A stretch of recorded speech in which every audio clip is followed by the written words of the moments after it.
Good evening, everyone. Warm welcome to all of you. Welcome to Untangling Bail Cases, an event organized by DAKSH and Project 39A with media support from Live Law. Bail is often seen as merely a legal procedure, but actually it is the cornerstone of justice and liberty in our criminal justice system. It offers under trial prisoners a temporary release from incarceration. It also helps to uphold the sacrosanct principle of the presumption of justice. We've gathered here today to engage in a deep discussion on the way bail cases are flowing through our justice system. There has been a lot of debate about this in the news. I'm sure most of you are aware of it. Through our research and through the insights that we will get from our panelists today, we hope to look deeply at the complexities, the intricacies, and the opportunities for reform in bail jurisprudence in India. Before I begin, just some housekeeping announcements. Please keep your phones on silent. Don't use flash photography. So now we can start with the event. We'll start with a presentation by my colleague Smita from DAKSH on our bail dashboard. Smita.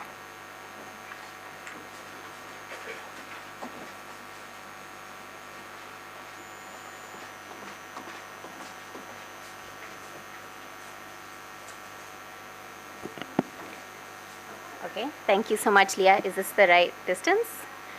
Everyone can hear me? A little closer. Okay, perfect. All right, thank you so much to everyone for coming out today. I know you had a lot of options on a Friday evening. So I'm going to, okay. All right, so yeah, so my name is Smita. I lead my name is Smita. I lead data projects at DAKSH. So a lot of kind of what we've been doing over the last year and a half has been a lot of kind of us breaking our heads over different things, but I'll get straight into, so I'm not sure kind of if everyone has a little bit of an idea of what DAKSH does, what it's been doing kind of for the last decade and a half, more than that. So DAKSH was founded in 2009, but really actively started judicial reforms work from 2014 with the advent of the Rule of Law project. So this was a project which used data from cause lists to try and understand delays in pendency in kind of at a systemic level. And so the goal there was when we're having conversations about systemic change, process reform, what is the data, what does that actually look like, how can we go beyond anecdotes when we're asking for things and saying things. So currently what DAKSH is actually working on is kind of a number of projects that involve kind of the people, the processes, the technologies that are actually being implemented across courts. We're currently doing a lot of work with data accessibility and quality as well. And we have a specific project which, if it's interesting to any of you, I think there's a QR at the back of the handout and the DAKSH website is linked there as well. Please check out our listing project. That's something that a couple of my colleagues are trying to deconstruct, demystify, understand a little bit, since it seems to be quite a tough, tricky thing to actually break down. So DAKSH has had kind of a number of websites, databases, open data sets across multiple generations. And in the last year, we have a new variation that we've kind of put out that deals more with high court data and is drawn from three main sources. So we started last October with a version that focused on writ cases across high courts in general. And a couple months ago, we put out a version that focused on bail cases at the high court level. So along with that, we use kind of data that we've collated at the case level from e-courts to get a little bit of a more granular understanding. And for bail in particular, I think we went back to the prison statistics a lot, the NCRB data tables and the reports to kind of contextualize and try and get a sense beyond just the judiciary. So this is a story I think many of you would have heard about in different ways. So I'm not a lawyer by background, I'm a social scientist, I handle our data, so a lot of these things I look at it and I'm just like, this makes no sense to me, does it make sense to kind of anyone else? And so this was a story that when we saw it, it really did hit because it was exactly at the time that we were putting some of this together and trying to figure out how to put it out, which is a case from Gujarat where the bail order was sent from the court to the prison. According to the court order, I think the prison authorities said that they weren't able to open the PDF as an attachment. And so a man stayed in jail for 3 years after that point, which kind of, if you're thinking about I think just at a qualitative level, hearing these stories about mismatches in like details on different forms, hearing these stories about just information transmission between institutions or between agencies, seeing kind of some of these issues that almost shouldn't be issues at all, and each one is so distinct and unique, and they add up to almost truly horrifying numbers at an aggregate. So I'm going to shift. So our database, the actual dashboard that we've put together on bail, has a bunch of things in it. We picked 3 to really focus on today and spend time on. The first one is what happened to bail cases at, again, the high court level during the COVID-19 pandemic period. So first of all, so the source for this is the Supreme Court annual reports. So that's data self-reported by high courts to the Supreme Court running on a July to June cycle. And one thing here is with our kind of work that with e-courts, what we realized is that there are only 15 out of 25 high courts that have a distinct case type for bail. So we were wondering, and we were quite curious, for the other 10 high courts, what is the data elements or the data structure that is actually on the back end allowing them to be able to report cases and trends of bail? Like what is it that's distinctly identifying a bail case when when it's folded in with, say, criminal miscellaneous applications in general.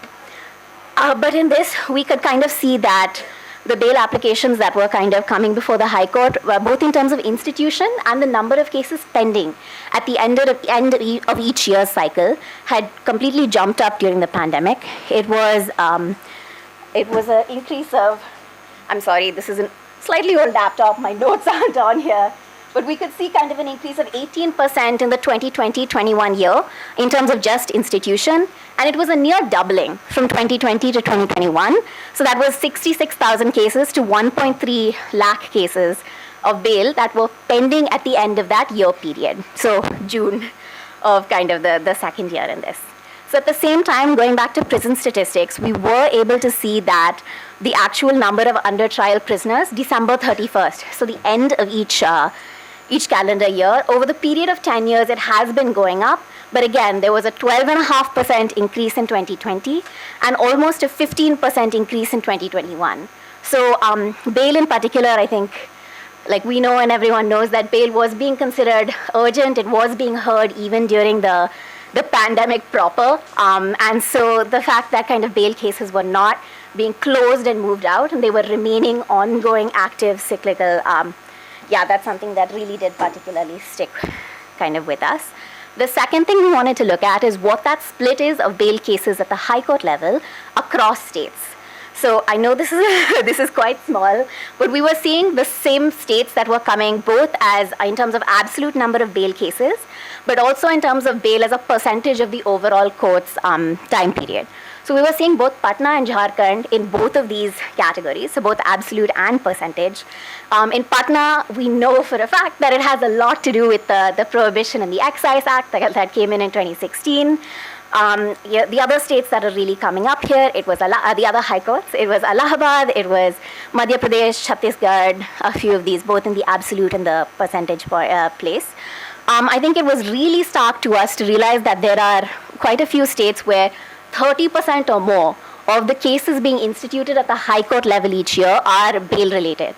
So that means a third of your judicial time is expected to be placed on bail. And what does that mean really to other cases that are coming before high courts?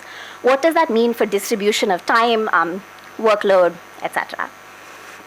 So the third thing that I really want to come back to, and this is something that goes back to the core of a lot of DAKSH's work, is how long bail cases actually take for disposal and how long they remain pending in the system.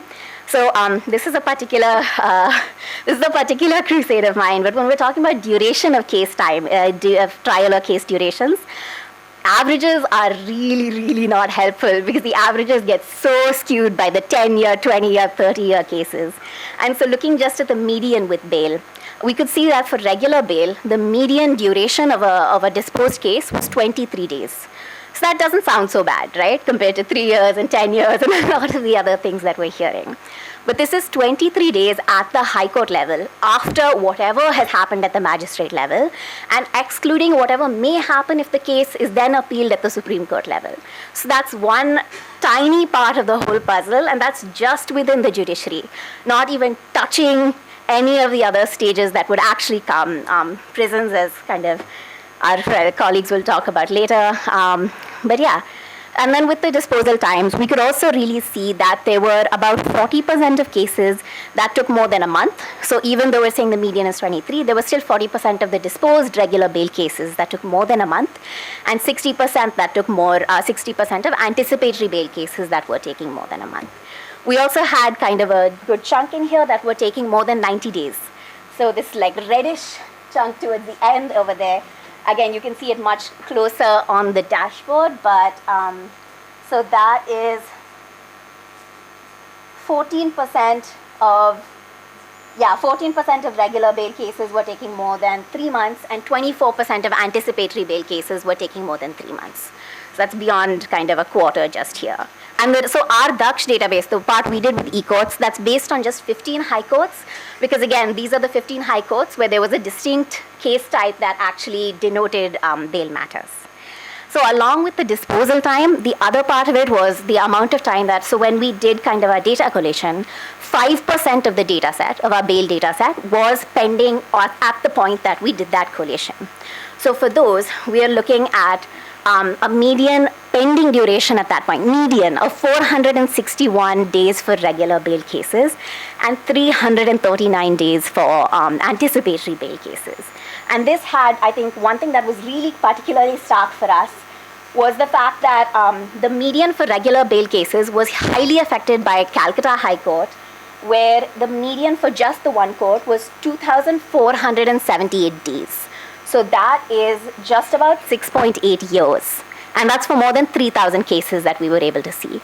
So really looking at that, I mean, we talk like this comes up in a lot of pendency discussion, but it's truly taking a single common number is just going to disguise a lot of dynamics and different things that are going on in different places. And it's really, really worth breaking kind of a lot of these numbers down, even though that does lead to more numbers. Really an unescapable fact of trying to do kind of, I think, trying to look at it in this way. So finally, I'm just going to come back to just this idea of what this data actually means at an institutional level, what it means for processes, what it means for people who rely on the system, engage with it. Okay, yeah. So one major part of it is just, as we discussed earlier, the impact on judicial time. So Patna, where we could see kind of on certain years, 60%, 50% of the overall instituted bail cases coming in, I think from the sitting list and the roster, we were able to see that 8 out of 10 criminal benches in Patna regularly sit and hear bail matters.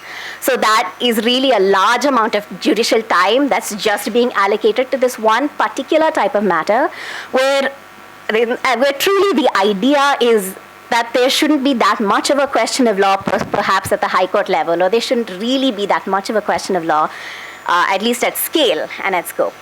The second part of this is kind of what kind of institutional band-aids evolve when larger amounts of cases and time is required for, say, a matter like bail. So in some states, we heard anecdotes about bail melas that were held particularly in advance of like large festival times, so say Durga Puja or Christmas or something like that, where there would just be days where judges would be asked to dispose of as many bail cases as possible within the day. So we were able to identify, after hearing that, we were able to identify, looking at the data, at least 50 days where more than 200 bail cases were disposed on the same day. And so truly, what does that mean for just the amount of discretion, the kind of pressure, the amount of time and attention that can really be given to each individual case is really a question that should be asked. Coming back again to just that discretion question, if there is a default and if there's a series of established legal tests, what is the matter, what is the question of law that's actually coming, and how can that be assessed at scale and at an institutional level? Because this is something that's not really tracked as a data field or a separate thing, it's something that's really embedded in the documents and the processes themselves, right? So what kind of, what can we think of? Who are the people? How can we actually get a sense of what these questions are? Because I think increasingly there's just, again, anecdotes going around that at the high court level, bail cases are going up. We know this in the data. Supreme Court level, again, bail cases seem to be going up quite a bit from the conversations that are being held. So what does that really mean? So I'm going to pause right here. Thank you so much. I think this is some of the data that we've been looking at DAKSH, and we hope that we're going to have a really informative conversation today. Thank you.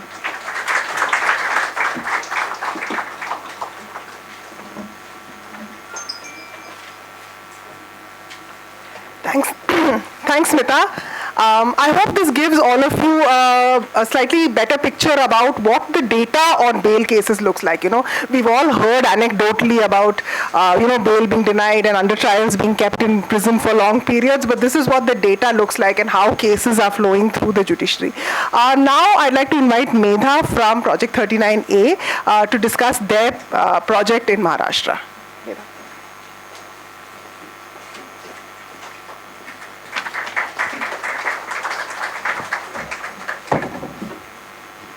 Thanks, Leah. Good evening, everyone, and thank you so much for coming to hear about our work and to hear about an issue which is very, very close to our heart, and something which has bothered us since the time we began work.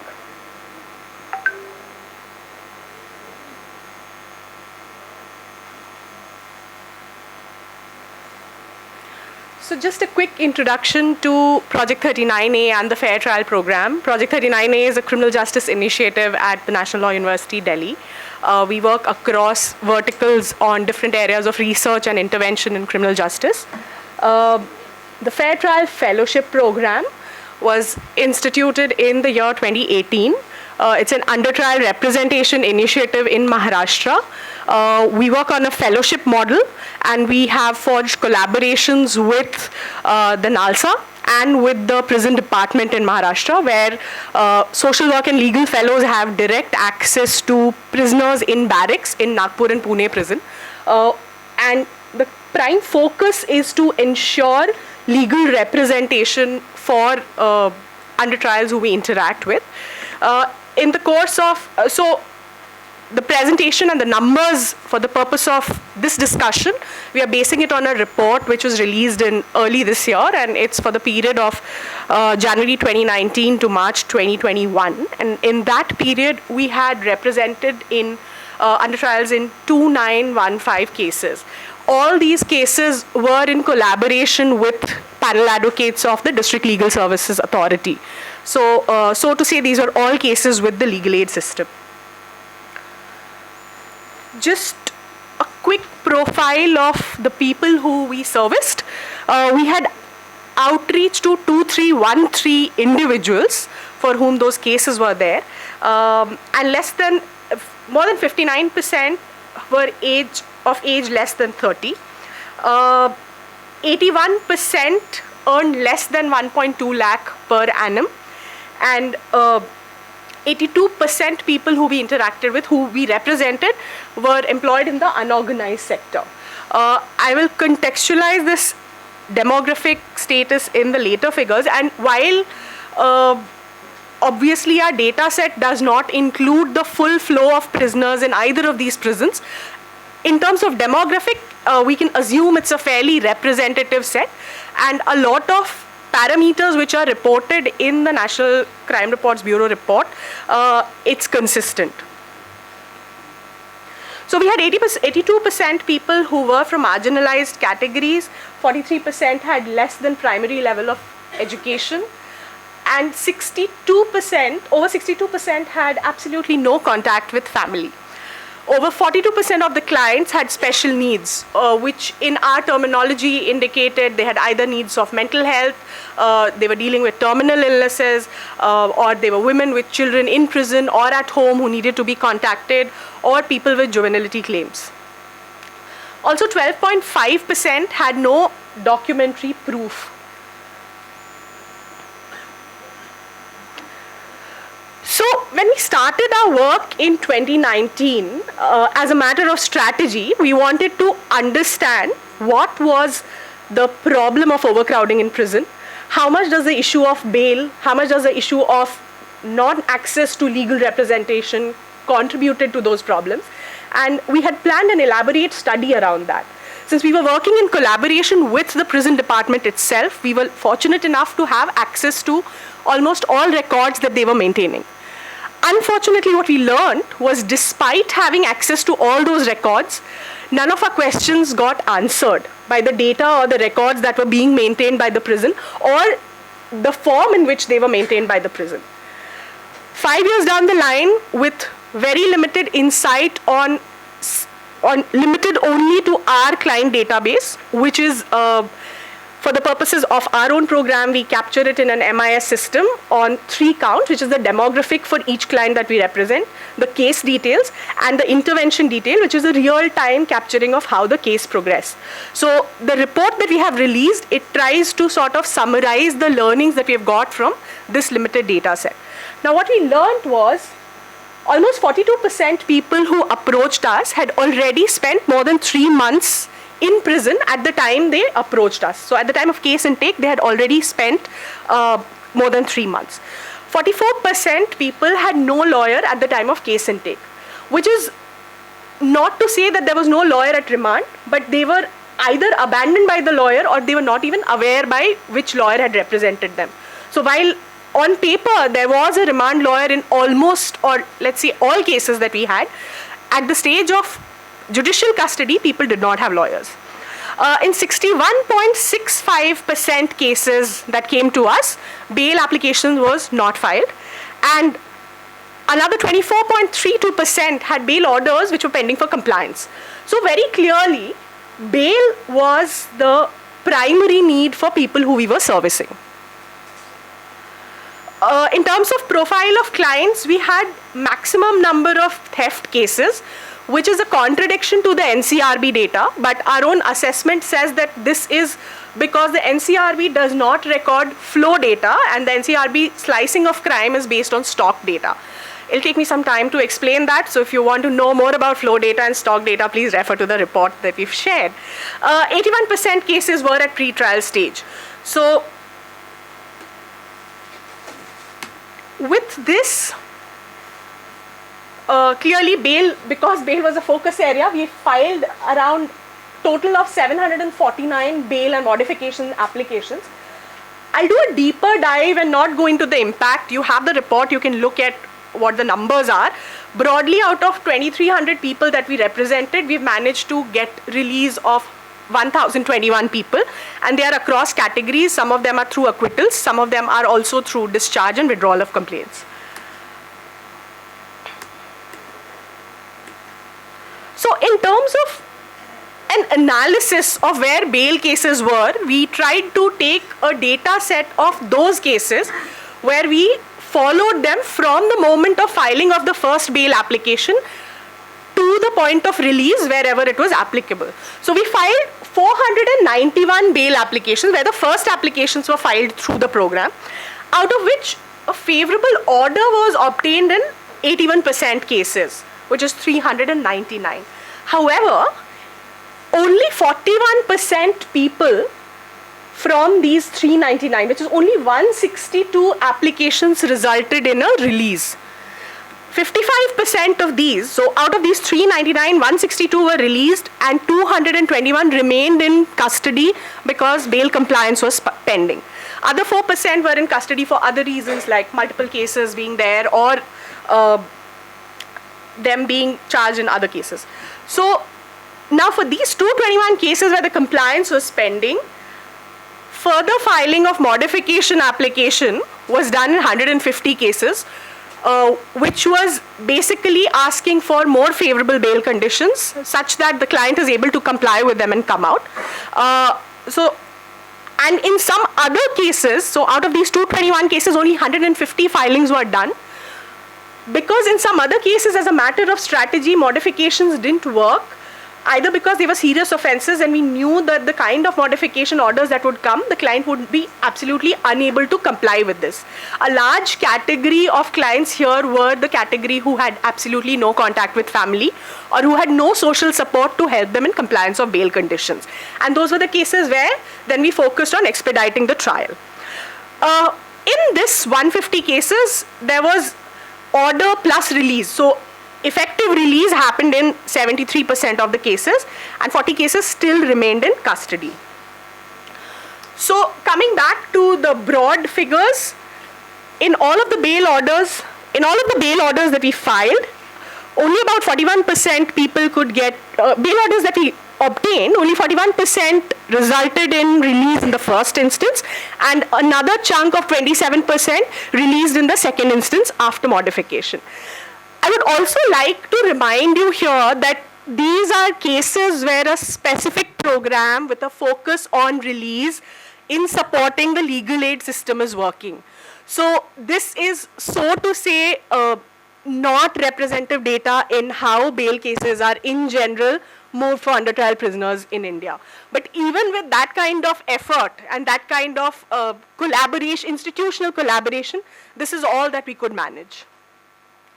In about 18% cases, even at the end of the reporting period, so out of the 61% cases that had come to us where bail was not filed, 18% remained as bail not filed, either because, in most cases, because the legal aid lawyer was not keen to file the bail application because they wanted to complete trial so that they are able to claim honorariums, or they did not want to be seen responsible as getting a person out on bail who is likely to abscond.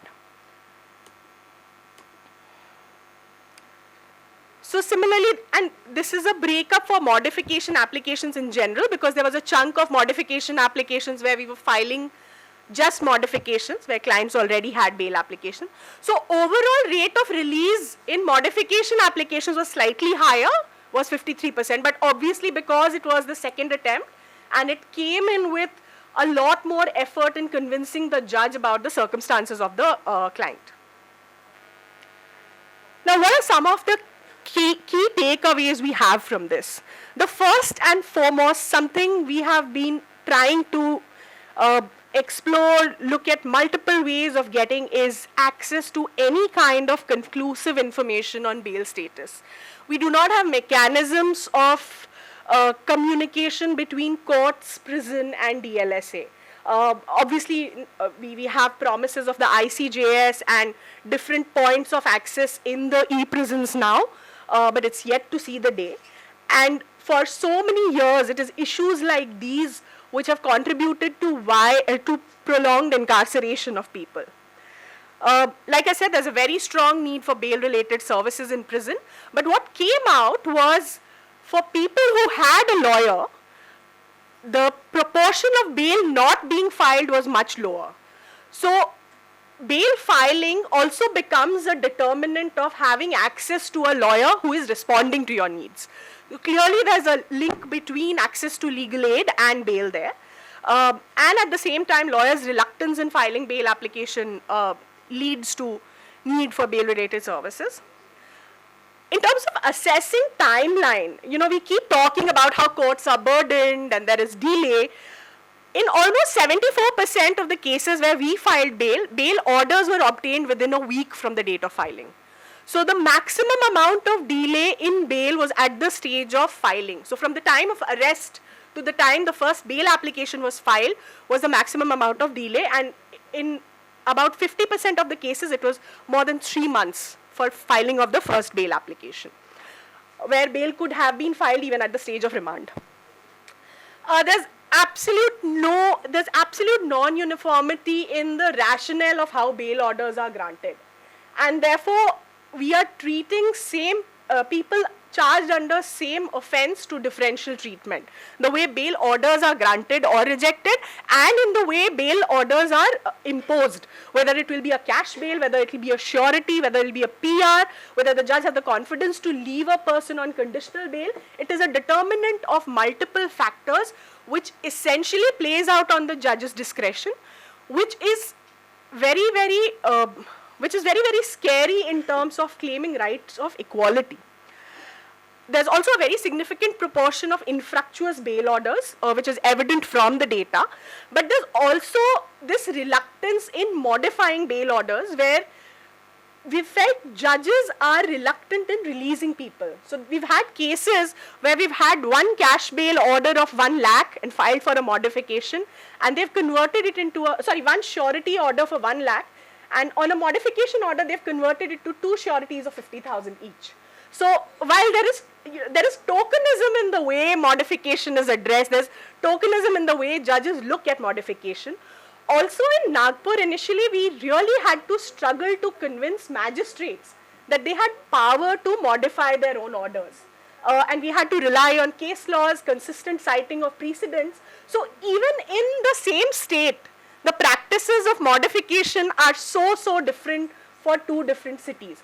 The amount of cash bails that are imposed in Nagpur are very low as compared to what is imposed in Pune. So it's entirely the judge's judgment of what is an appropriate amount which will force an accused to come back to court for attendance. And it has no rationale with any empirical data, with any research studies, with any guidelines. In our cases, of course, like I said, we have tried to do non-pro forma bail applications, closer interaction with clients, and therefore higher probability of favorable orders. Fellows, because they are involved in intensive research process, they are constantly citing precedents, but to remind you that these are not standard procedures followed in trial court lawyering. Then this whole idea of bail not jail, we keep hearing this, and recently Satyendra Antal's judgment, the Supreme Court reiterated it with all good intentions.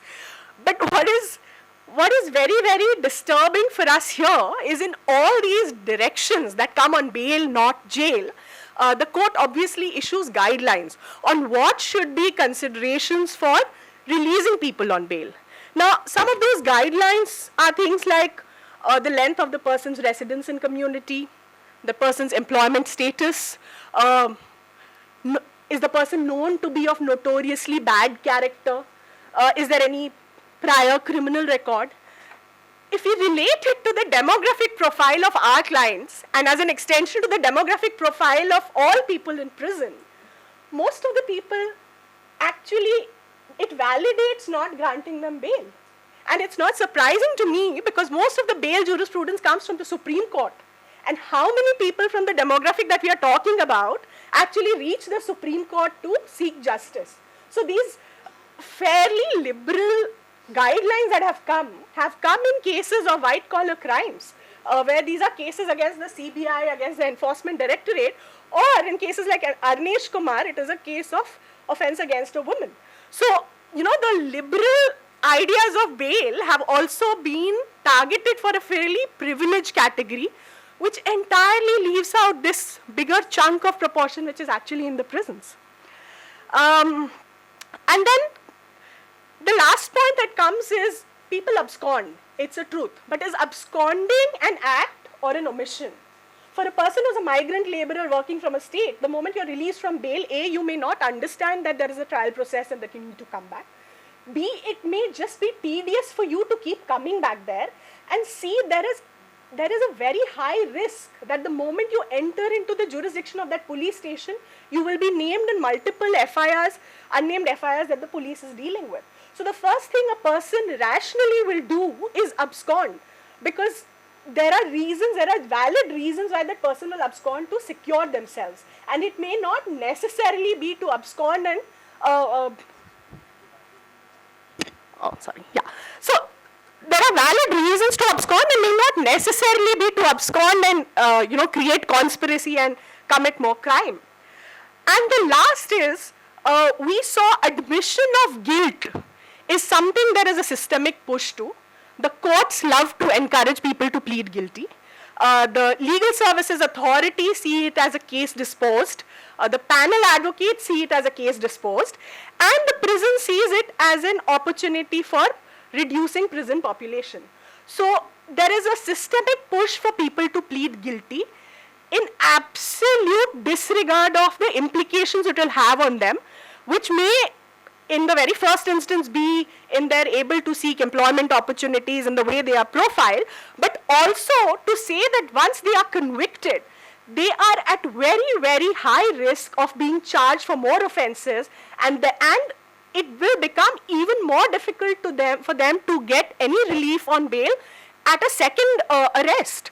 So these are things which are not explained to people, and acceptance of guilt is thrown as a carrot to say that we are going to let you off on time spent, and this is your easy out. So just because the bail system is broken, people are actually pleading guilty. I will leave you with these questions, and I hope some of them have good reflections in the panel discussion. Thank you so much, and if you need to read more about our work, we've shared our report.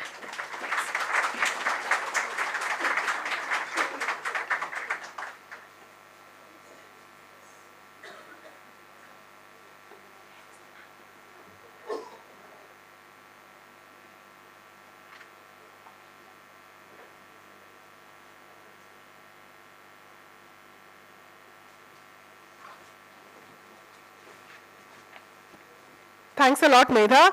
I hope these two presentations have given you, a broader view and a deeper view of bail cases in India and the complexity and the legal challenges that go behind it. We often hear of, these optimistic platitudes like bail, not jail, but, this hides a lot of legal complexity and, injustice that leads to it leads to very high rates of under trial incarceration.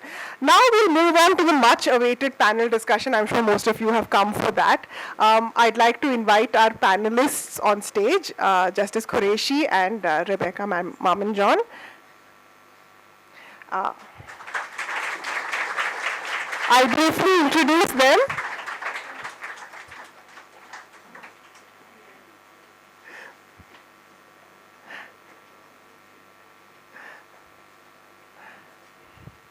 Anup Surendranath from Project 39A will be the moderator.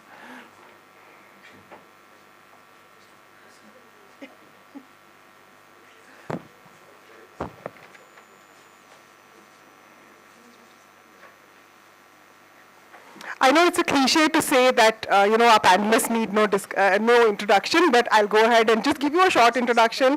I won't delay the proceedings any further. Justice Akhil Abdul Hamid Kureshi is a distinguished Indian jurist and former Chief Justice of the Rajasthan High Court. He has also served as the Chief Justice of the Tripura High Court and as judge in the Gujarat and Bombay High Court. Justice Kureshi has earned a reputation for his integrity and impartiality, and his legal expertise and commitment to justice continue to inspire and impact the legal community in India.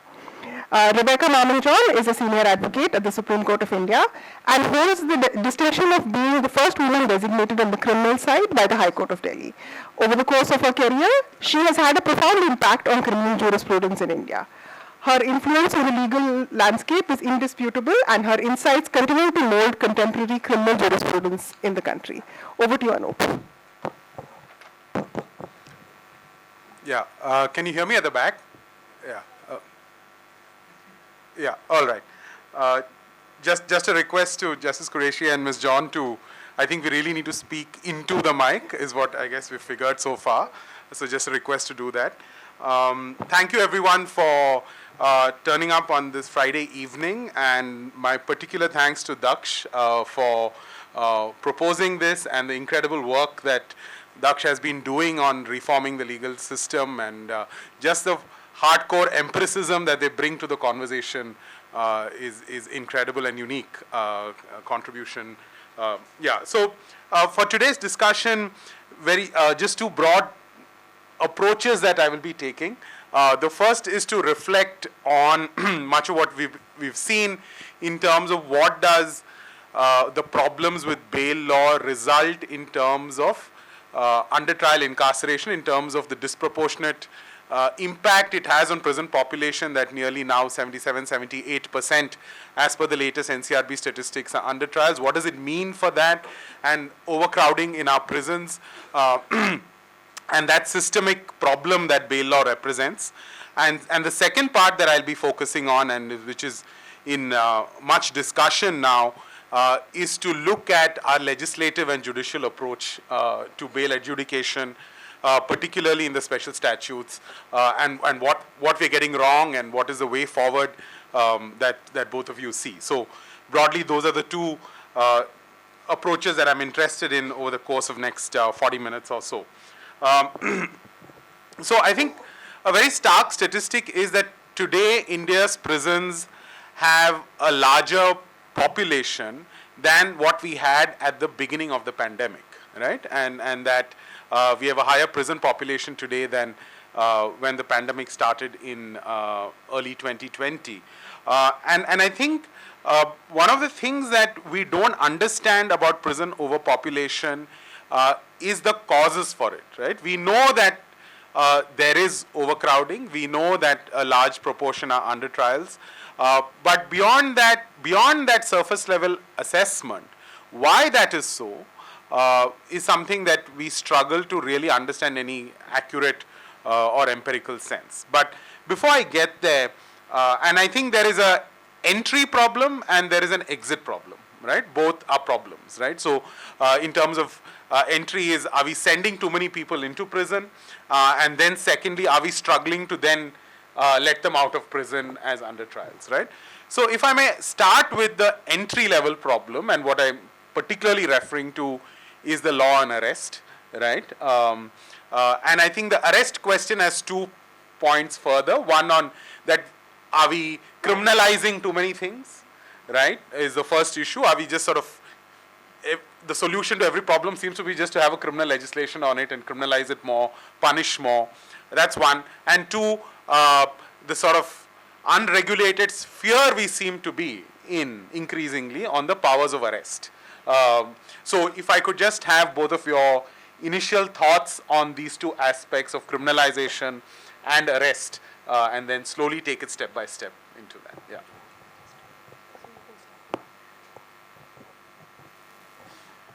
Thank you, Anup. Thank you, Anup. Yes, there has been, I mean, from the time I started practicing criminal law and now, I remember in Delhi, we used to have a board of about 12 cases, which were largely bail cases. And by 12 o'clock in the afternoon, Justice Lacour is here, he was a part of our court, we used to start regular matters. So every case got heard. Today we have in Delhi 6 benches dealing with criminal cases. Of those 6 benches, all of them deal with bail matters besides revision petitions and criminal miscellaneous matters, as also some writ petitions. Each of them have a caseload of close to 80 to 90 a day. Depends on who you are. I will say this, if you are powerful and you have great important lawyers, your cases do get taken out of turn. If you are not, you get pushed back. Eventually, your case will never reach. There is a case which I'm doing pro bono, where for the last 1 year, the matter has consistently appeared as item 60 or 65 on the list, which means even before, the evening before, we decide there's no need to read that case because it will never get taken up. So yes, there is this problem where the courts are not able to manage the load. Indiscriminate arrests, of course, and I also noticed through this presentation the complete disconnect that lawyers from Delhi will have from what is happening in the rest of the country. Clearly, we are obsessed with PMLA and big ticket matters, whereas the cases that you referred to were from districts, smaller places, perhaps theft cases, where bail should be ordinarily granted within a reasonable period of time. I don't think the theft aspect is much of a problem in a city like Delhi. I think magistrates would grant bail.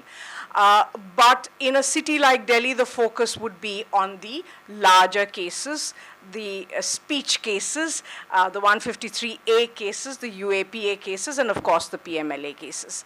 What was your question? Sorry. So are we just sending too many people? Yes, we are sending too many people in, and if I can say this with the greatest of respect, I think we are now seeing a state at war with its own citizens. Thank you, Anu. Yes. A few introductory remarks before I answer your questions directly. First of all, congratulations for doing extraordinary work you people are doing. It is also very relevant because in our quest for double-digit growth rate, we are forgetting one dark side of the society. And we must understand as a civil society, as a country, that this growth rate cannot sustain unless the fabric of our society is sound. The foundation cannot be weak. Years back, Abraham Lincoln had said that no country can be happy where 50% of the citizens are free and 50 are bonded or slaveries. And last, before I join this, I want to ask you who is going to be our audience. And I came here and I got my answer. as the previous speaker said, on Friday evening you had many more entertaining options. You have chosen this. Young people here gives me hope that we can do something. Probably at the end of the day, today we'll go back with more questions than we came with, but someday we'll find answers to that. Having said that, yes, I would divide your question in two parts. The laws like PMLA, MACOCA, and similar laws were legislative impediments. One, creating offenses outside of the IPC, making them more stringent, making more difficult to grant bail. Yes, that's a legislative addition to arresting more people, and also has chilling effect, gives almost unguided powers to the state. But that's one element of the numbers that we are talking of. The other element of the numbers is sheer growing of the society, some friction within the society. The plates are shifting, correct cases, false cases, rising crime, rising industrialization. All those are factors, and the resources are not matching up to it. So the first question, yes, the part of it is legislative creation, but the other part is just a changing of the society, is what I would feel.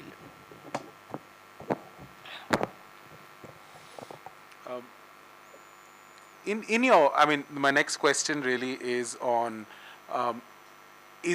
we all say that bail is anti-poor, right? And I guess the bail law and its practice is anti-poor in the sense that, and the statistics bear it out, at least in the limited work that we have done, that the number of, when bail is granted, it is often on the basis of cash bail or surety, and a very small percentage is on personal bond, right? And the system seems to have this fear that people will not come back for trial if you let out poor people on personal bond, right? That is the assumption of the system, that if you have a surety or if there is a cash bail, chances are higher that you will get back people to come for trial. In your own experience with the judiciary at all levels, is this something that you would agree with, or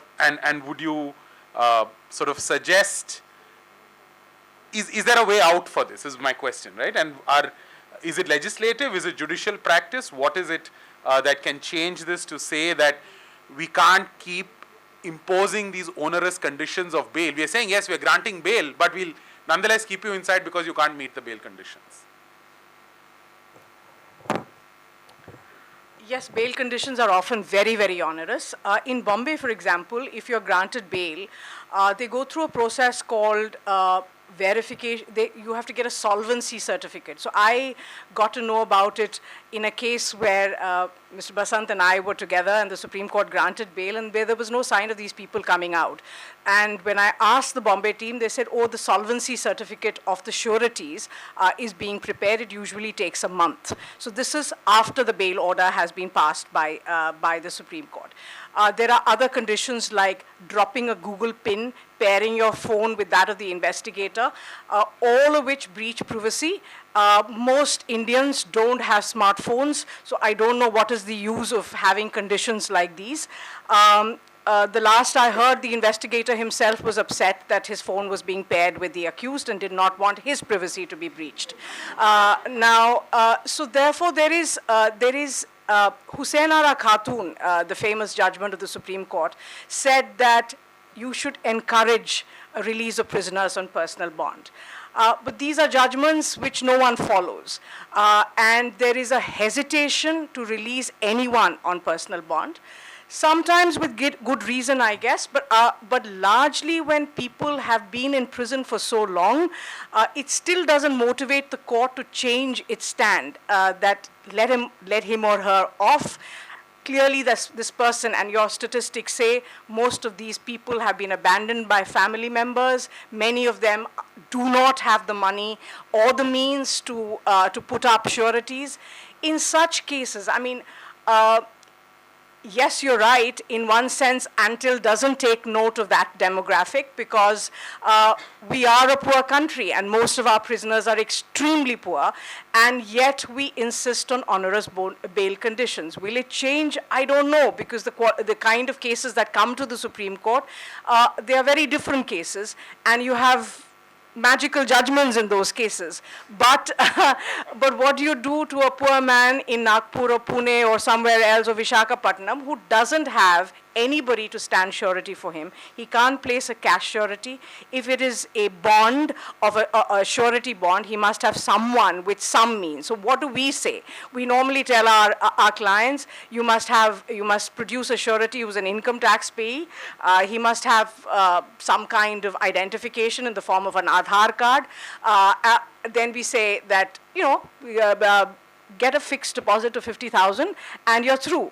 Now, which world are we living in? Because clearly we are not living in the same world as the rest of our citizens, because none of this can be fulfilled by the large majority of prisoners in our jail, because they just don't have the means to fulfill those bail conditions. So a lot of these cases are also cases where bails are granted, but they continue to remain incarcerated because they are unable to fulfill bail conditions. So I think the Hussain Ara Khatun line must be revisited, and particularly in places and in cases where you can very easily release the prisoner on personal bond. Well, yes. I would also start with... Sorry. Yeah, that's right. I would also start with reference to Hussain Ara Khatun judgment. Those who are in law must have read it. Those who are even having fleeting interest in law, please read it. It's a beautifully written judgment by Justice Bhagwati, who noticed that in Bihar, there are several prisoners in jail for periods longer than the maximum punishment prescribed for the offenses alleged to have been committed.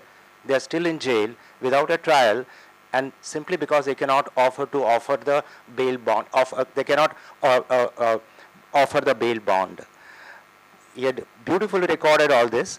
So yes, this is one of the impediments. In my personal experience, I do not think that the strata of a person or his financial ability has anything to do with return to face a trial. Majority of the cases, people would return to trial. A small portion what happens in Gujarat is that's a dry state, so there is a prohibition law. And Gujarat touches the border to Maharashtra, MP and Rajasthan, where is a tribal population. On either side of the border, on the other side of the border, there is no prohibition. In Gujarat also, tribal population often consumes liquor. The police officers and the thanas have a mandate to register at least a certain minimum number of cases. When they are arrested and released on bail, he mostly goes back to his village, never to come back. For system, it's too small. There are thousands and thousands of cases pending. And they're shown pending since years and years. That is actually reflecting very badly on the judiciary, because you're not disposing such cases for 10 years, 20 years. If you go by the data, it makes a very bad reading. But if you go into the reality, these are small cases where the police is no longer interested. The accused has forgotten about it. A small offense of carrying some bag full of liquor, which he might have consumed, or along with some marriage procession he might have. So these are the cases where I have found that people bounce and they do not return. Otherwise, I do not see any direct correlation between the affordability of a person and returning to law. More so, I do not think that bail bond of 10,000 or 20,000, which stops him from being released, has anything to do with his returning to answer the law. It's too small an amount for him to come back and face a murder trial if he was otherwise going to jump. No matter how much amount you put, if he's going to jump, he's going to jump anyway. So that correlation is wrong. But the question that we have not asked, the cure lies in better legal aid and better legal guidance to them. If this case is put forth better, if he's guided how to go about, if the court is convinced, these are the issues where we need to focus more.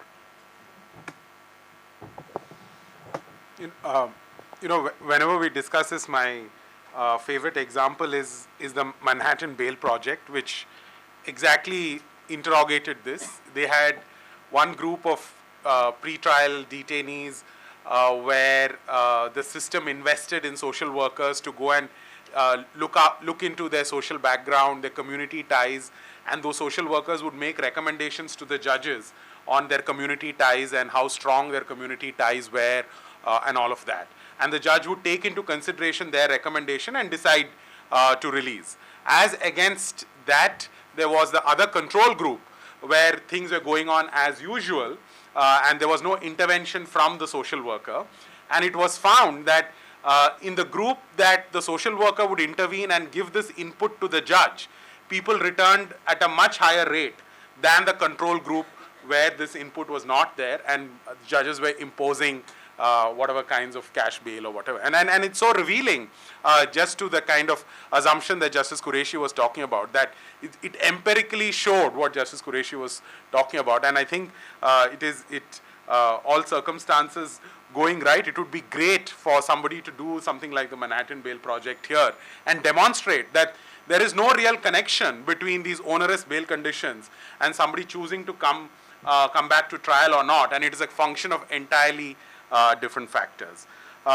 Justice Kureshi, I just want to pick up on the point that you made about Husainara Khatun and the problem that it sought to solve, and the 436A intervention and amendment to say that if you've served more than half your sentence, maximum possible sentence, you can be released. And then the system of the under trial review committee was brought in, and yet we see that the under trial review committees are just unable to do what they are meant to do, which is to identify prisoners who should be getting the benefit of 436A, and they should be released that now that they have served more than half of their maximum possible sentence, right?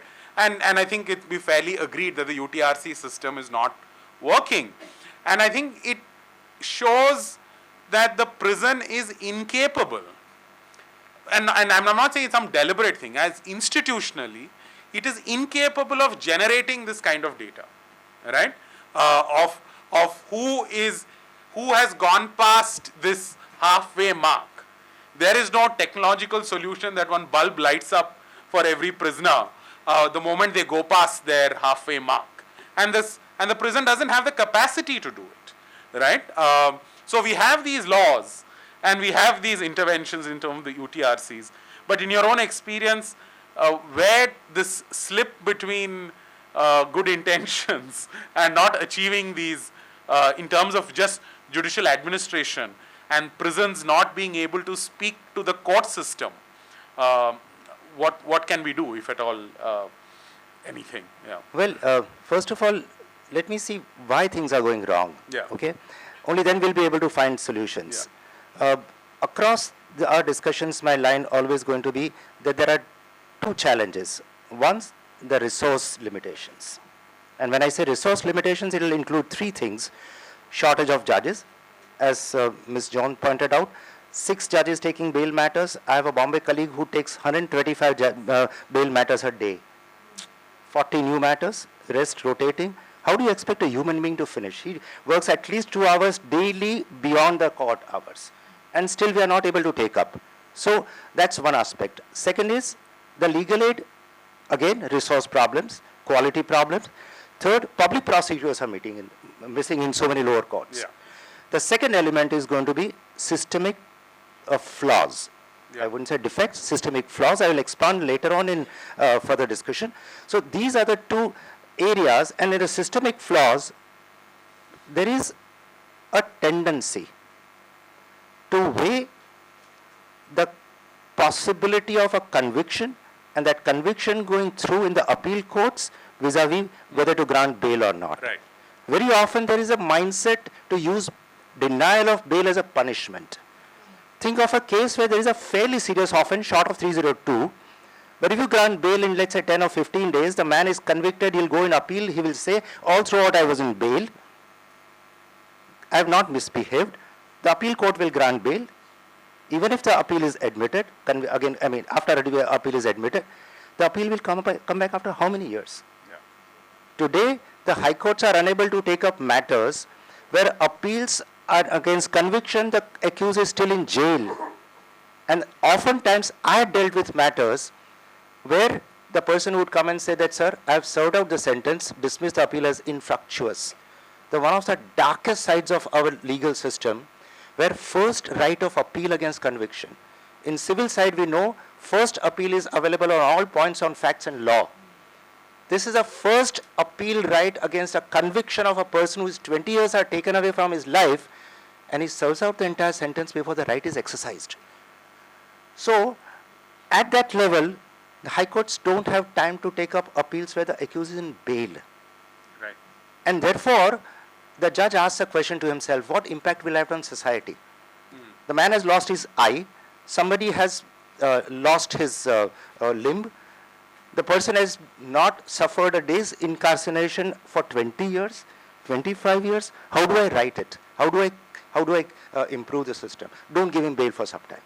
At least he'll be inside for some time. So that's one element. Second element, as I said, is resource problem. Unless and until we have better judges, in the sense of more judges, more judges, sufficient number of judges, good legal aid support, and public prosecutors in sufficient number, this gap is going to remain. Right. Yeah. That's good. On the specific aspect of 436A which you raised, I think Delhi has evolved a reasonably good system. And that is, at least in the High Court, the first thing they say when they issue notice is to call for the nominal roll. When a nominal roll is called from prison, you know exactly how much time has been spent. So I think this should be the practice across courts, where at least judges can keep tabs on the number of years spent by the prisoners and whether he or she qualifies for release under 436A. Right? So I think nominal rolls is a good way of looking at how to deal with the problem of 436A. Yeah, it is interesting, right? It's to say that why does the system struggle to do that very simple calculation and highlight that as on today or at the end of this month, these many people in my prison need to be released under 436A, and then, but Rebecca, I wanted to throw a question from what Justice Kureshi was saying, and I thought it's very interesting that the denial of bail should be seen or understood as curing for many other systemic ills, rather than just sort of adjudicating bail as bail. That what is at play are larger systemic concerns or worries that judges have. But in your own experience of litigating so many of these cases, how would you characterize adjudication of bail in the district courts? What are judges motivated by? Would you agree with that characterization, or would you think Delhi again is some sort of outlier on all of this? Well, Delhi is different. I will concede that, and even some of our district judges probably grant bail faster than our High Court judges. And I think it comes from a better understanding. So I don't want to use Delhi as the benchmark. But there is this thing about which Justice Kureshi alluded to, that if you incarcerate a person and continue to do that, I mean, you are kind of sending a message. There's a lot of moral dialoguing in bail orders where judges say that a message needs to be sent. It's no part of judging whether or not messages are sent or not sent. You have to look at evidence brought on record, and if there is evidence justifying the release of a prisoner on bail, you should do so. But very often, other considerations take over. What happens in Delhi is, of course, the political considerations will naturally take over, and therefore you see a lot of bails being denied purely on that. The other thing which happens in more complex cases is the record. Prosecuting agencies have now become very, very, very good at overwhelming the court record. And so bail hearings continue ad nauseum. You particularly see this in PMLA and UAPA cases. That record may not be worth the paper on which it is written, but because there are 20,000 pages or 30,000 pages of record, courts assume there is a case against the accused. When you break it down, you have to go through that record to say 99% of it is useless. And these are the three allegations that subsist, and we have an answer for it, all of which requires time. The one way of denying bail, I think, is to keep filing supplementary charge sheets, keep overwhelming the record, ensure that no court will have the time to look at that record and grant or deny bail. That's the other problem. While the Supreme Court keeps saying you should conclude bail hearings in a short period of time, you should not go into the merits of the case in detail. But then you have statutory provisions like 43D5 of UAPA and PMLA, which requires you to certify that either the accused has not prima facie committed the crime or he's not guilty of the crime. And how will you do that by not looking at the record? In the classic case of, in Vatali's case, for example, the High Court was castigated for looking at the record and for conducting a mini trial. The Supreme Court overturned that judgment by conducting another mini trial. This is the problem with these cases. I think the volume of the record ensures that you will never get a hearing which will conclude in a reasonable time frame. If I may Yes. add a couple of things to what she has said. You see, and this is my strong belief, and my colleagues would bear me out. There are two reasons why the district courts lag in our expectations in granting bail. One is they are put under constant pressure. And I may say the district judges are scared of granting bail in more serious matters. That has been a complaint across the board wherever I have gone. As a High Court judge, as a guardian judge or a unit judge, you meet the lawyers, they say they are very scared of getting bail. We show them the provisions, we show them the law, we say, upar se ja karke le lo, meri jaan chodo. And that is also because the High Court sometimes doubt their integrity. And when I talk to district judges and said, as long as I am there, pass a reasoned order, nobody will doubt your intentions. The order may be reversed, that's a different matter, but I always have to say, as long as I am here. And they know it's not permanent. So we have to give them greater confidence to exercise their powers freely. Today, High Courts are screaming that we have large number of bail matters before us which should never reach the High Court. So one, more expense to the accused, more judicial time wasted. High Courts are flooded. Supreme Court is now saying the same thing. So many matters are going to Supreme Court in bail. A highest constitutional court dealing with bail matters in bulk, that's unheard of. So that's one area we really need to think systemically. And a second aspect is that the Supreme Court is sending confusing and conflicting signals. Okay? In Until's judgment, law is beautifully expounded. So many observations are made, pro-bail observations. And then we have two of the most brilliant judgments, one from Delhi High Court in Tanha case, and another in the Kabir's case of Bombay High Court. One judgment is stayed, I mean, the judgment is not reversed, but it says it will not apply in other cases. That's very unfortunate. Law is laid down, so tomorrow a High Court judge deals with identical situation. What is he supposed to do? Not follow that judgment? And why so? No reasons are given. And Vatali's judgment is the most unfortunate feature. The law itself requires the accused to climb a mountain before he can convince the judge to grant bail. Then the Supreme Court says, one, the requirement is to be satisfied as statutorily said in 43(5). Two, whatever the prosecution has presented is to be accepted. Three, even the admissibility of evidence is not to be tested. So what cannot be used at the time of trial if it is legally so well established it can still be presented as a factor against the accused for not granting bail.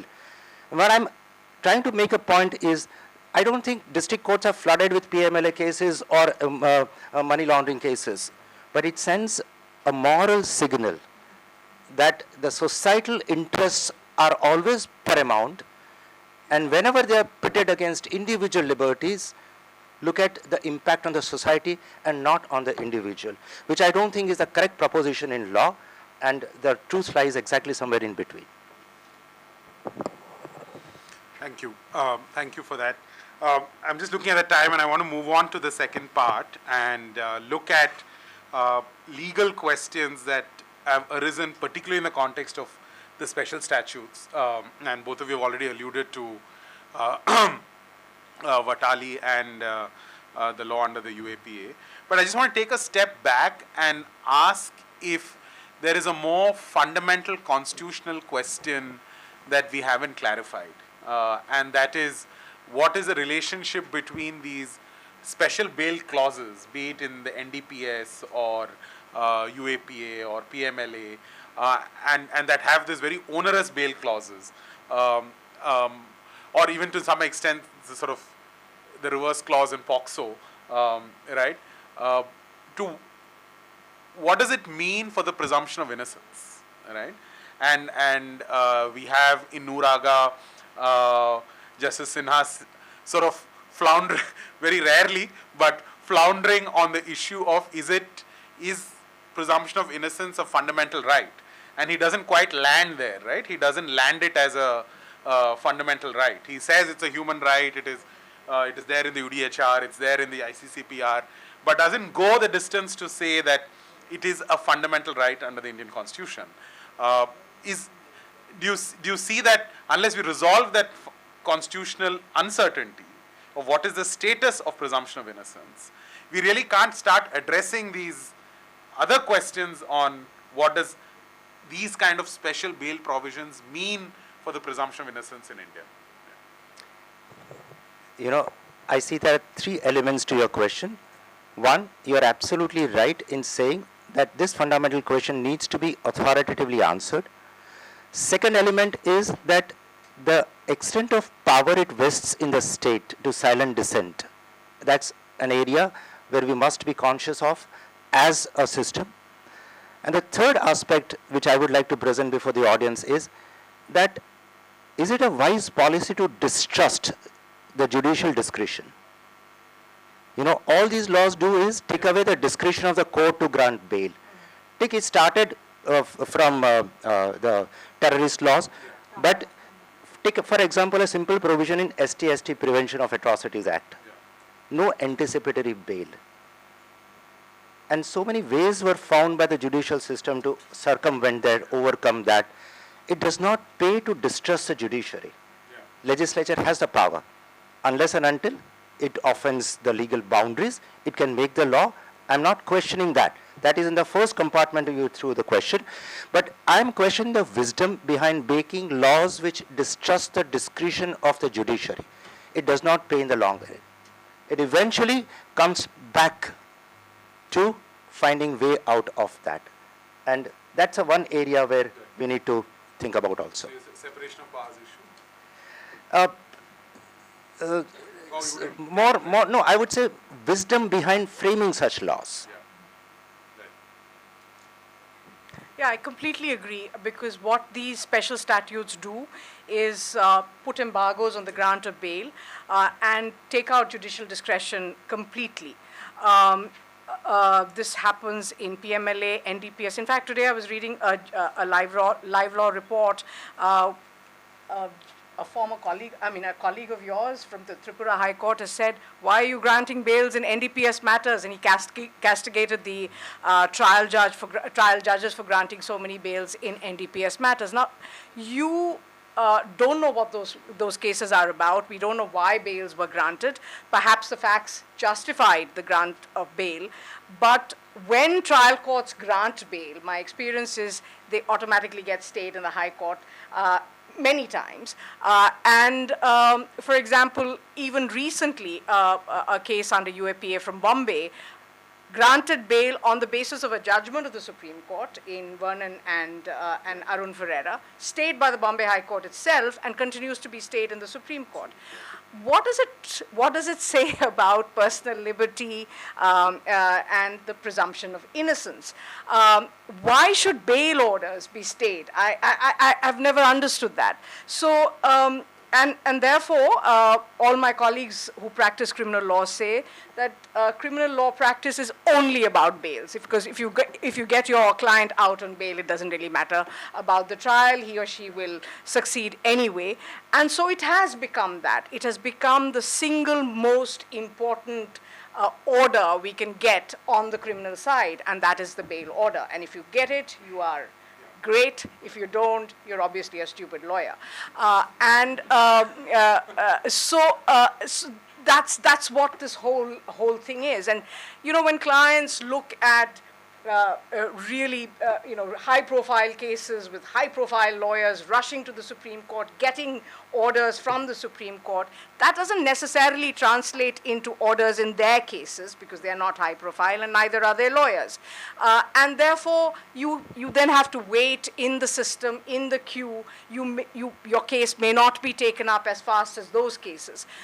And altogether skewed, I would say the emphasis should be on trials finishing at a reasonably fast pace instead of keeping people incarcerated. And even where we manage to get bail orders, it's on the basis of time spent, not necessarily on the basis of the stupidity of the prosecution case. And that's also troubling because unless you spend that kind of time, courts are not inclined to look at that stupidity. After you spend time, they say, yeah, it is stupid. So the time spent then becomes the most important feature in all of these cases, which I think is very unfortunate because it throws the presumption of innocence out of the window, and it throws all protections under Article 21 out of the window. Yeah. I mean, I think it also represents a more fundamental tension and confusion about what Justice Akhil Kureshi alluded to, in terms of, I don't think there is sufficient, and it has been muddled over the years, as to what is this balance between individual liberty in the Constitution and interests of the society that then gets defined in all sorts of vague ways and unacceptable ways. I just want to, as I move into the special statutes, this point that Rebecca was making, that on the one hand, we might have concerns about these onerous bail provisions in these special statutes.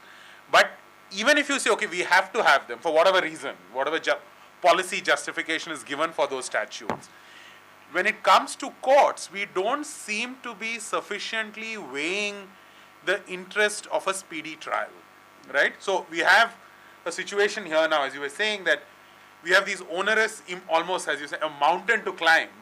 And at the same time, courts are not pushing those trials to finish or for those trials to be taken up and be finished. So the accused suffers at both ends. You can't get bail and neither are you being tried on evidence and reaching a conclusion. Actually, the prosecution uses it against you because the prosecution says you are responsible for the delay because you want the court to say you've been in custody for 5 years and therefore you've not allowed the case to progress. So it's a lose-lose situation all around. Right. And as you're saying, you know, what is happening through the line of cases in Watali in the High Court, and so you alluded to the really problematic decision of the Supreme Court in overturning the Delhi High Court's decision in Watali. And then what is happening in Najib, you see the court trying to reclaim some of that, and more recently in the case that you argued in Vernon, you see the court trying to pull back some of this, right? So do you think that even within the court, there are courts, right? Within the court, there are courts where you can see that tension where one set of judgments pushing for more power to the state and sort of making more difficult for you to get out on bail. And on the other side, you can see the judges feeling the tension that perhaps we've gone too far, right? agree that internal tension exists within the institution, or I mean, I'm not asking for a personal comment on the judges involved as such, but institutionally, is there a tension, and is that inevitable now? Yeah. Of course it is. Yeah. It is and it is bound to be. Because individual approaches would be different, and when it comes to such very complex issues, the personal beliefs would play up its part. But what I forgot to mention earlier was one of the times when Supreme Court met on a Saturday or a Sunday to stay a discharge or or acquittal judgment. Acquittal, yeah. I've never understood this. Number one, staying acquittal is almost unheard of. Number two, even if he was released, he can always be rearrested. His release is not permanent. Number three, Supreme Court sending a signal that meeting on a holiday to curtail liberty when it refused to do so to grant liberty sends very, very, very, very confusing signals. Yes, you're right. There are internal tensions. On a lighter note, so we know when we see the list, it's gone before X, so you are likely to get bail. It's gone before Y, you are never going to get bail. So we, as we say when we train our juniors, know your court before you know your case. It's very apparent who are those judges who will not tolerate cancellation applications based on reasoned orders, or who will be more inclined to grant bail, and those who will just refuse to hear you. The Supreme Court has of late attempted to correct some of the errors of the past, but there's again no consistency, and I wish the top court showed more consistency, and that's my biggest grievance. You have two back-to-back great judgments, and then you fall back on the old problem by either staying a bail order or sitting on a bail hearing for a very long time, all of which may have very good reasons. I mean, obviously the court is overburdened, but it sends very problematic signals. So I think there should be more consistency. I think the law must be consistently applied. When you bring out a pro-liberty judgment, it should be applicable across the board. You shouldn't tomorrow come up with a judgment which completely reverses that position. So lack of consistency in courts is also a huge problem. So just one final question from my end before we just take a few questions from the audience. Is this then reflective of these special provisions on bail are obviously situated in these larger legislations, which themselves have many other deviations from otherwise normal procedural or substantive law, right? And sort of maybe with TADA, or starting with TADA and this history of special legislations, POTA, the economic offences legislations. Is there, how would you look at this sort of specializing of criminal law, right? That in terms of you're creating these spheres of exception, procedurally, substantively, you are carving out these spheres of exception, and in that sense, to complicate the picture, sexual violence is another example of that, where you create these exceptions. How do we view that exceptionalism in criminal law as a constitutional issue? When should we say that yes, exceptions might be needed, required, and how do we think about these exceptions in criminal law, right? I assume it becomes difficult to take a position that we cannot have exceptions in criminal law. In that sense, we cannot exceptionalize, but how do we start to frame that constitutional balance between normal criminal law and exceptional criminal law? See, there would be two elements to your question in my mind. One is the state's desire to have more powers. Many of these laws emanate from initial requirement and then either genuine or perceived need to retain more powers in the state hand. And more powers are always, as we have seen, possible of gross misuse. So that's one aspect of this. And second element is reducing the judicial discretion, which I said is not a good idea in general terms. Take, for example, the knee-jerk reaction of amending Section 376 after Nirbhaya case. Okay? Earlier, 7 years minimum can be reduced for reasons to be recorded in writing. So many cases we saw earlier, courts used to say technical rape. The boy is 18, 19 years old, the girl is 17 and a half, what they call Romeo Juliet offenses, reduce the penalty, let him go home. Now it's compulsory 6, 7 years with no discretion to reduce this. That's a very, very harsh provision. Sends chilling effect, and two, as a result, the conviction ratio is going to come down. As a judge, I'm always tempted to grant him acquittal when I think he might have committed the offense, but he doesn't deserve 7 years in jail. So these provisions not necessarily succeed. I think the knee-jerk reactions must stop. Okay, so I'm not in favor of long incarcerations either, but I also believe that there must be judicial discretion. But on the issue of rape, I may not be in complete agreement, because I do believe that courts carve out their own jurisprudence. When they decide to acquit, which is not in sync with the law. We have the feeble yes, feeble no, and such like amazing aspects of jurisprudence when it comes to rape law. I have always said that if the facts of a case do not justify a conviction, you should never convict. You must acquit. But there is no need to go into this kind of discourse just for the purposes of acquitting a person. You can do that on the basis of the evidence on record. Therefore, yes, some of these special statutes which completely remove discretion away from the court, I think there's need to think about it. I think Najib and those kind of judgments which reinforce the constitutional power of constitutional courts and said, we have the power to look at elements which perhaps the statute doesn't otherwise allow us to do so because we are a constitutional court. I think that must be reinforced. Ultimately, I think a court must look at the facts of a case and not be overwhelmed by either embargoes or the state pouncing down your throat to deny bail, because bail should be ordinarily a right, and this whole fight to release somebody on bail pending trial has gone too far.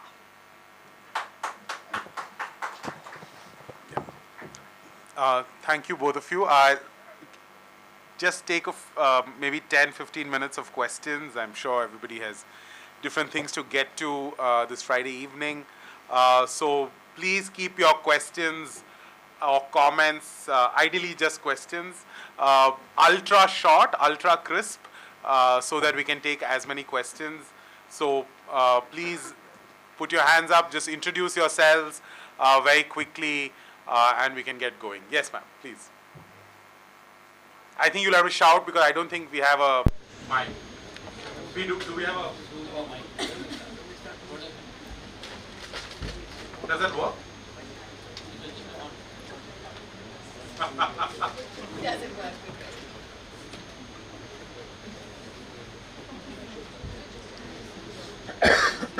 No, I think just shout. Or we'll shout out once we get the question. Yeah, go ahead. We can hear you. I'll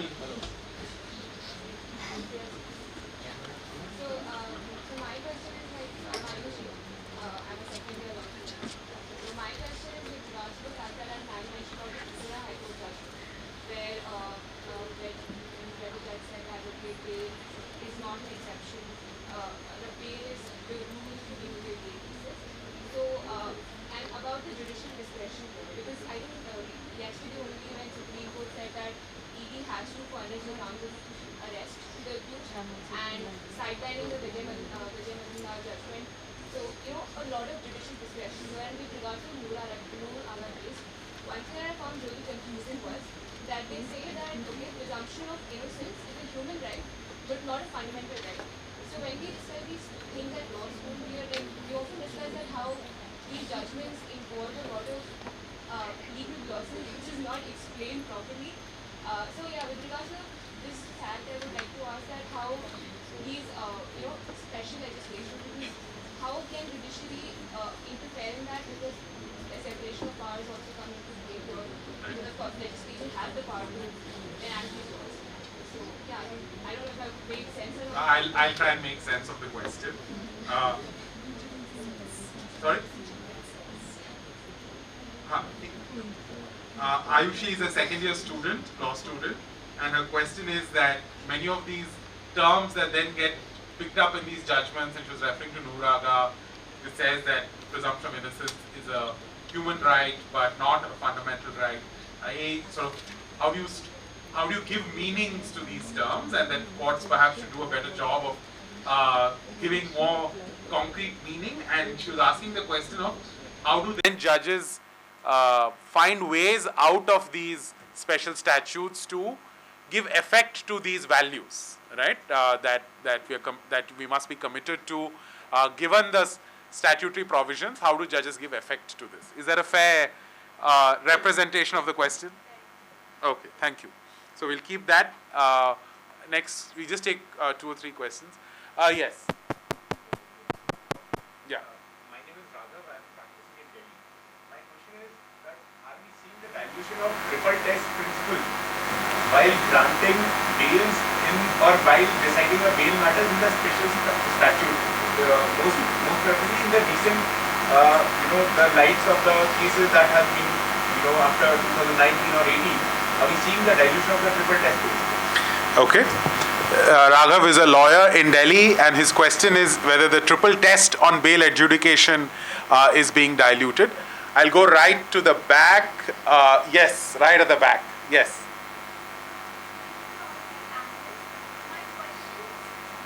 Why don't you just come a little forward? Yeah.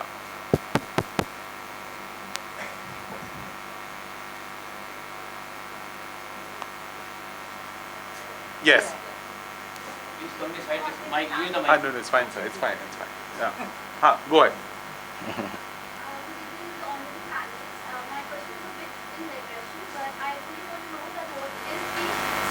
Restorative justice currently in India, like has it begun or was it certain studies in modern practice? But I cannot really find some restoration in India. I believe that it would be really nice not just to the victims but to the people who have been convicted. Right. What's your name? Kamna. Kamna. Kamna's question, Kamna is a law student? Yeah, I'm in first year. Okay, Kamna is a first year law student. Question is, what is the current status of restorative justice in the Indian criminal justice system? And I guess, and I was thinking when you were asking that question, whether it is a way to sort of offset some of these difficulties that we were talking about. But we'll get to that question. It comes with its own complexities. So we'll take these 3 questions for now, and we'll come back for one more round. Anybody for Ayushi's question on these values that judges say they are committed to? How do you then use those values to, in the special statutes context, to give effect to those values? Or is it, if you are actually adjudicating properly, you really don't have a choice? How would you get around the binds that the legislature has put on you as a judge, but yet give effect to these values in judgments like Nuraga? Yeah. As far as I understand correctly, as long as the statute is here in the statute book, not declared as unconstitutional, a judge is bound to follow it. His personal beliefs have to be kept aside for the moment. Having said that, within the statute also, there are possibilities. And when he sees that real injustice is being done, all he has to do is spend a little more time, energy, and put in more effort Now these three things are sometimes at a premium, because a High Court judge, as I said, has 125 matters to hear. Until judgment says follow these guidelines and apply these principles for imposing conditions. You know, a High Court judge gets an average of 5 minutes to decide a bail matter, pass an order and decide what conditions should be imposed. So that's very difficult. But keeping that aside, pure question as far as you were asked is that yes, statute makes certain things very difficult. The law mandates, a High Court judge cannot disregard it simply because he does not think it's a correct thing. But having said that, if there is injustice done, it is possible mostly to find the correct answer. And that would be applying judicial principles and fitting in with the facts that you have on hand. Ayushi, I completely understand why you're so confused, because so are we.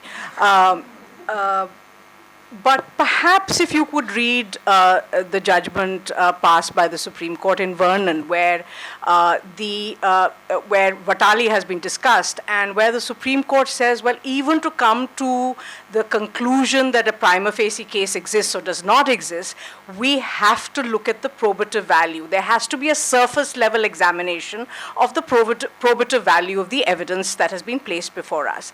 So there are many ways, as Justice Kureshi says, there are many ways in which we can bypass these so-called embargoes.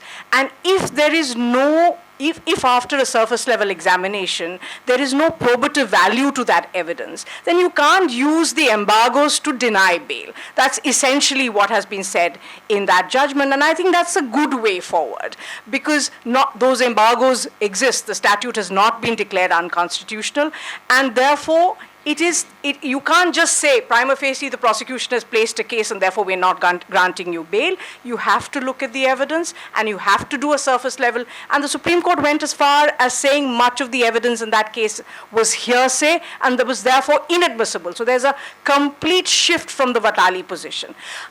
So perhaps that's the way forward. I just hope another judgment does not come out in the near future, which will dilute the effect of this judgment. Next question is Raghav's on the triple test of bail adjudication. Are we seeing its slow demise?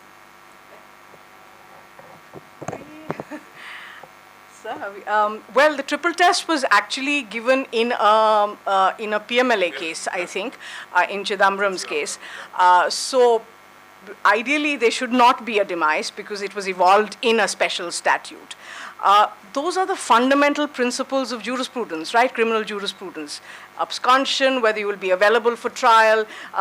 So those three tests are really something which we have followed for decades, that the Supreme Court had to crystallize it all over again and give it a brand new name called triple test.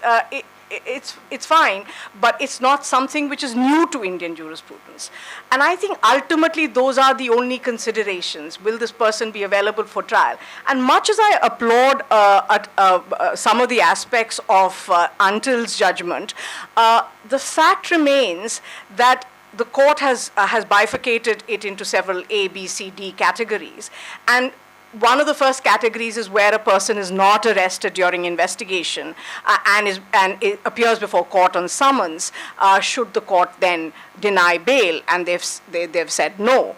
But there again, there is a problem because you may not be arrested during investigation for reasons that are problematic, and you may be arrested during investigation for entirely different reasons. So if that becomes the base, I'm not saying that that should be diluted in any way, but I'm just saying that perhaps our understanding should now shift as to why arrests are made and why arrests are not made.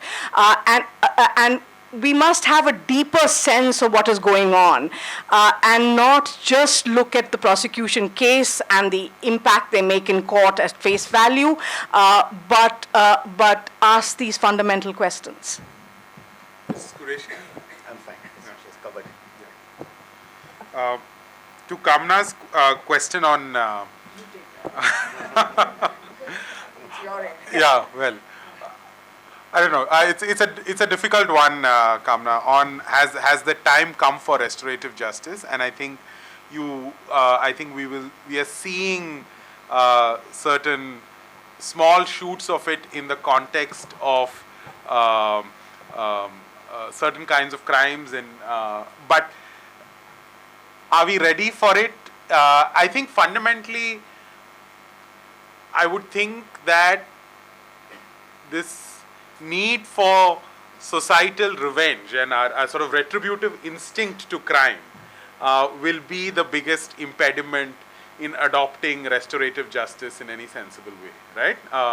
Restorative justice has its own challenges depending on which context in which you're applying restorative justice and what are the principles of restorative justice and how should they be adapted and adopted, let's say theft cases versus sexual violence cases are all deeply contested issues. And I think but I think it prompts us and provokes us to think very differently about criminal justice. And I think that's the allure of it, that it asks us to abandon this kind of punitive approach to criminal law. I'll just leave it at that very, very vague answer. But no, I would encourage, and I'm glad that that question comes from a first-year law student, right? And I would really encourage all of us to read that literature on what are the challenges of adopting restorative justice and what it means. So I'll just take I was just going to say, she is a first-year law student. This question had not occurred to me in my final year also. That's a change we are seeing, and a welcome change, yes. No, thank you. I'll just take two more questions. One here, just behind you, sorry, yeah. And one at the absolute back. Yeah, you, sir. This is improper use of discretion. Yes. No rational basis. Yeah, go ahead.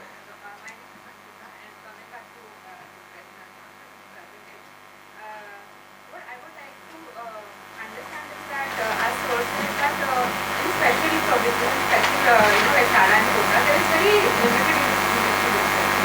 What I would like to understand is why is that the case? Because IPC and CRPC, they have a lot of judicial discretion. And I think it is very important in these cases also that the judges have the discretion to deal with the cases because they have different issues and different facts. So why do you think that the state Got it. has... So Ankita's question is on why is it that judicial discretion ends up getting limited in special statutes like TADA and POTA? What are some of the reasons for that? Ma'am, we can have the question from you. You had your hand in the previous round as well. Very quickly, but before I go to the last question. Yes. My name is Rachita. Yeah. All I had to ask is, since we're discussing all these problems, what is it that we're looking at as a way forward? As Sabine Kumar answered, one of the recommendations was that we need something codified like the US and the UK have, the Bail Act. Do we think that is going to be the way forward in the sense that there's going to reduce the judicial discretion also to some extent? Or is there any other way that we're looking at? Yeah. Sorry, I didn't catch your name. Rachita. Yeah. Rachita's question was, what is a way forward? And maybe some of the suggestions in until, like I think you're referring to the Bail Act, like the US. What is a way forward to on bail adjudication is a question. The last question there, yes. Your name, please. Aditya. Yeah, Aditya. Go ahead.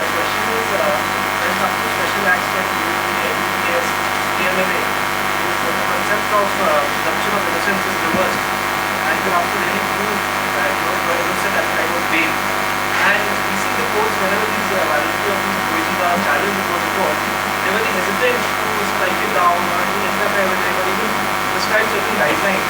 And the effect of that is when you have these cases at the time of bail, it's a case we never get paid. And the accused has to be incarcerated for 6 years, 7 years, and whenever we grant bail, the court grants bail, that's a rare exception. Only on the aspect of custody bail that the court grants bail. So where are we going now? We are in the 21st century. We talk about upholding fundamental rights, freedom of liberty. We talk about being the most developed country in the world. We are going a step backward there. So what is the response to this? Right. So Aditya's question is on the presumption of innocence and what consequences these provisions on bail in these special statutes has for that. And I think just frame it as, would you consider them as unconstitutional? And okay, we'll come to that question. So the first question is Ankita's question. So on why limit judicial discretion in these special legislations? Like, what is the idea behind that? You see, if you have studied Indian Penal Code properly, almost all punishments come in graded manner. So there is an offense defined and punishment prescribed. Punishment up to 7 years or with fine or both.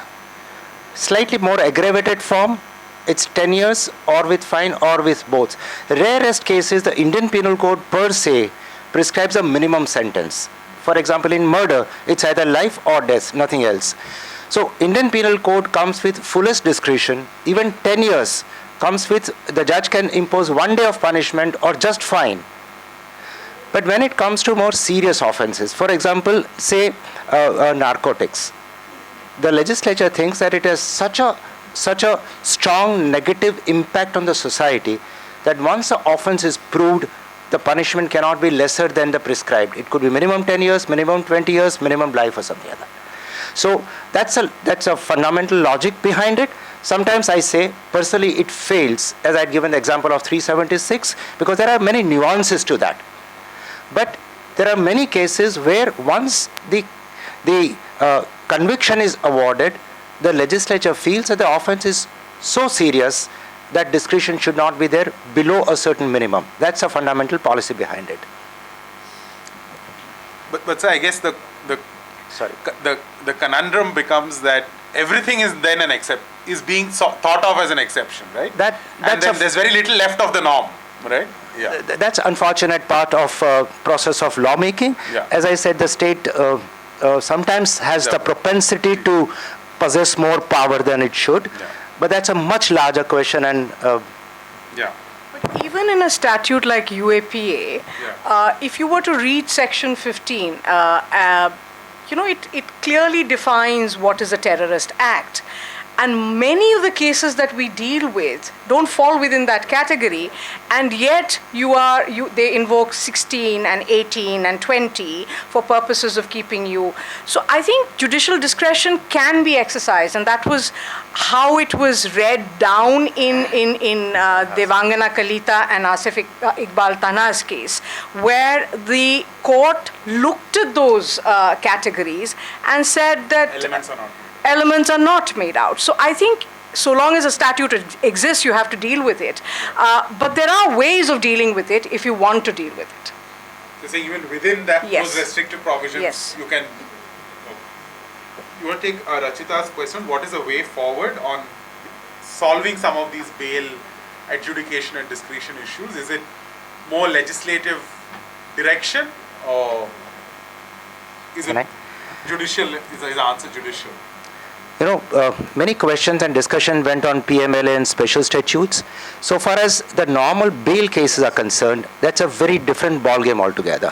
Okay? PMLA and all those offenses have a direct correlation between the state and the citizen. And therefore, it's extremely important. But when we are talking of normal bail cases, the two areas of great concern are, one, as I said, limited resources. The number of judges are straining at the seams with the work at all levels. Public prosecutors, legal aid system. One of the cases were a legal aid. I was dealing with a matter where for about a year, the conviction appeal was not filed because the legal aid lawyer wrote a letter to the convict to say, come and give me instructions. He was in jail. So he said, did not come forward to give me instruction, did not explain why there is a delay, and therefore I did not file the appeal.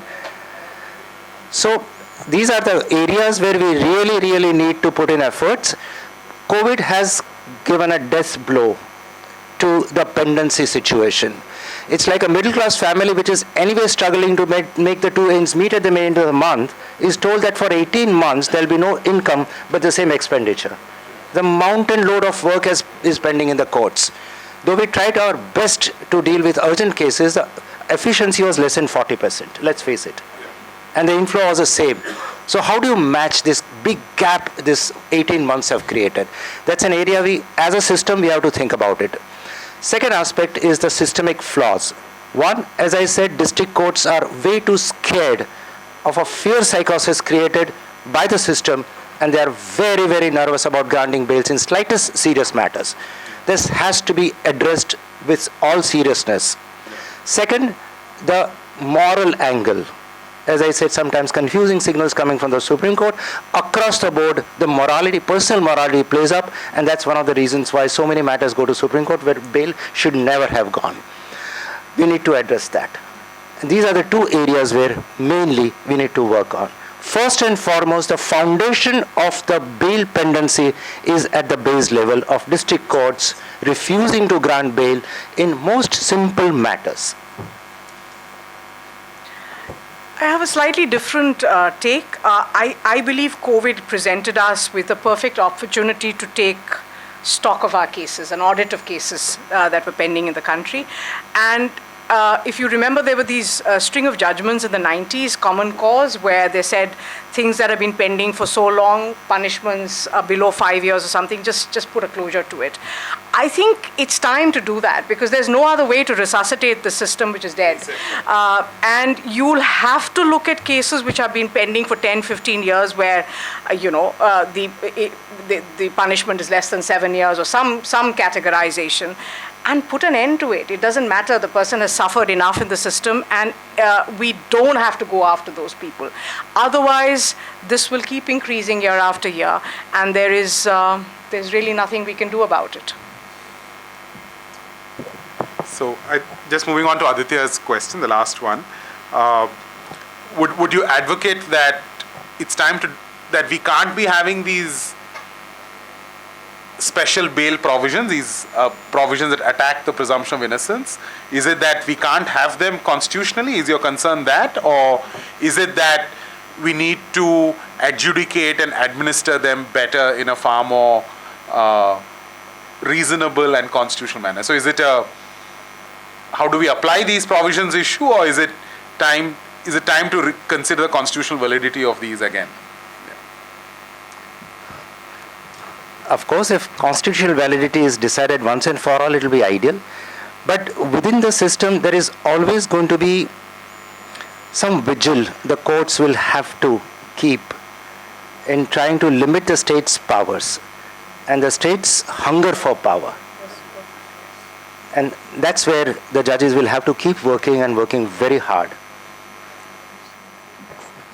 All right. Thank you. Thank you so much, Rebecca and Justice Kureshi. This has been great. Thank you everyone for coming out. Yeah. Can I just thank Justice Lokur for specially coming down, Justice Basant. They have been guiding me all throughout my career, and everybody is present here. Thank you so much. Thank you everyone. Have a good evening. Thanks for coming out again. Yeah.